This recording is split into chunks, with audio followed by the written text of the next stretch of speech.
Price Lord. எப்படி இருக்கீங்க? சந்தோஷமா இருப்பீங்கன்னு விசுவாசிக்கிறேன். இன்றைக்கு கர்த்தர் கொடுக்கிற ஒரு வார்த்தை சங்கீதம் 9ஆம் அதிகாரத்தின் 10ஆம் வசனம்.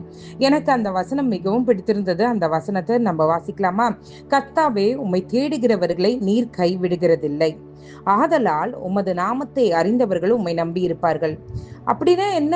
அழகா நம்மளுக்கு புரியுற வார்த்தையில சொல்லணும்னா, அவரை தேடுறவங்க, அவரை யார் யார் தேடுறாங்களோ அவங்கள ஆண்டவர் கைவிட்டதா சரித்திரம் அல்ல. இன்னொரு வார்த்தை சொல்லுது, அவர்கள் உம்முடைய நாமத்தை அறிந்தவர்கள் உம்மை நம்பி இருப்பார்கள். யார் உண்மையிலே ஆண்டவர் இவர்தான் இவர்தான் நல்ல தேவன், இவரால மட்டும்தான் கூடுன்னு சொல்லிட்டு ஆண்டவரை நம்பி இருக்காங்களோ அவங்கள ஆண்டவர் என்ன பண்ணது இல்லையா?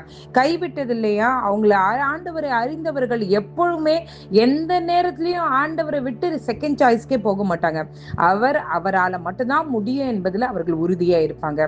இன்னைக்கு ஆண்டவர் நம்மளை பார்த்து சொல்றாரு, நீங்க எந்தெந்த காரியத்துல ஆண்டவரே நீங்க வெளிப்படணும்னு நீங்க சொல்றீங்களோ ஆண்டவர் நிச்சயமாகவே அதுல வெளிப்படுவார்.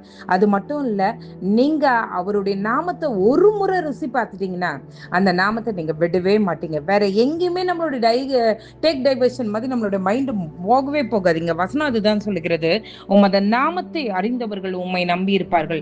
யார் உண்மையாய் கர்த்தருடைய நாமத்தை அறிந்திருக்கிறார்களோ அவர்கள் கர்த்தரை மட்டும்தான் நம்பி இருப்பாங்க. இன்னைக்கு நம்ம யோசிச்சு பார்க்கலாமே, நம்மளுடைய நம்பிக்கை எப்படி இருக்கு? நம்ம கர்த்தரை மட்டுமே நம்பி இருக்குமா, இல்லைன்னா வேற உலக மனிதர்களையோ, உலக சம்பத்துகளையோ, உலக அந்தஸ்துகளையோ, உலக என்ன சொல்றது, பதவிகளையோ, பட்டங்களையோ, இவைகளை நம்பி உட்கார்ந்துருக்கோமா? இன்றைக்கு ஆண்டவர் நம்மளை பார்த்து சொல்றாரு, அவரை ஒரு முறை நீங்க டேஸ்ட் பண்ணிட்டீங்கன்னா நீங்க அவரை மட்டும்தான் நம்புவீங்க. வேற எங்கேயுமே நீங்க யோசித்து கூட பார்க்க மாட்டீங்க. இன்றைக்கு கர்த்தர் நம்மளை பார்த்து சொல்றாரு, அவரை தேடுகிறவர்களை, உண்மையாய் அவரை தேடுகிறவர்களை கர்த்தர் கைவிடவே மாட்டார். அது மட்டுமல்ல, உண்மையாய் நீங்கள் அவரை ருசி பார்த்தால் அவரை நீங்க விட மாட்டீங்க. இந்த 2 காரியங்களும் அறிந்து கொண்டவர்களாய் நம்ம ஆண்டவரை நோக்கி பார்க்கலாம். ஆண்டவரே, எங்களை நேசிக்கிற நல்ல பரமபிதாவே, அப்பா, எத்தனோ பேருக்கு இல்லாத சாக்கியத்தை நீர் எங்கள் தந்தீரே, உமக்கு நன்றி. ஆண்டவரே, நீர் எங்களோடு பேசுறீங்களே, உங்களுடைய அன்பை ருசி பார்த்தவங்க, நீங்க எப்படிப்பட்டவங்கன்றத ருசி பார்த்தவங்க என்றைக்குமே ஆண்டவரே அவர்கள் வழி விலக மாட்டார்கள். அவர்கள் உண்மை மட்டுமே நம்பி இருப்பார்கள்.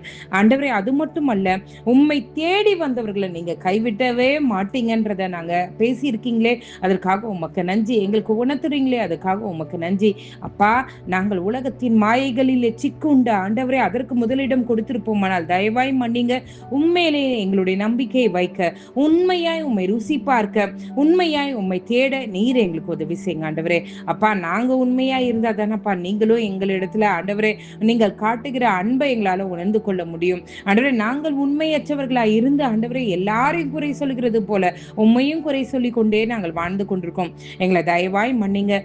உண்மையாய் தேட, உண்மையாய் நேசிக்க நீர் எங்களுக்கு உதவி செய்யுங்க ஆண்டவரே. நீர் எங்களை கைவிட மாட்டேன்னு ப்ராமிஸ் பண்ணியிருக்கீங்க, அதுக்காக உமக்கு நன்றி ஆண்டவரே. நாங்கள் உண்மை மட்டுமே நம்பி இருக்கிறபடியால் ஆண்டவரே நீர் எங்களுக்கு பதில கொடுக்க போறீங்களே, அதுக்காக உமக்கு நன்றி. காலை எழுந்து உங்க நாமத்தை மகிமைப்படுத்த போகிறோமே, அதற்காக உமக்கு நன்றி.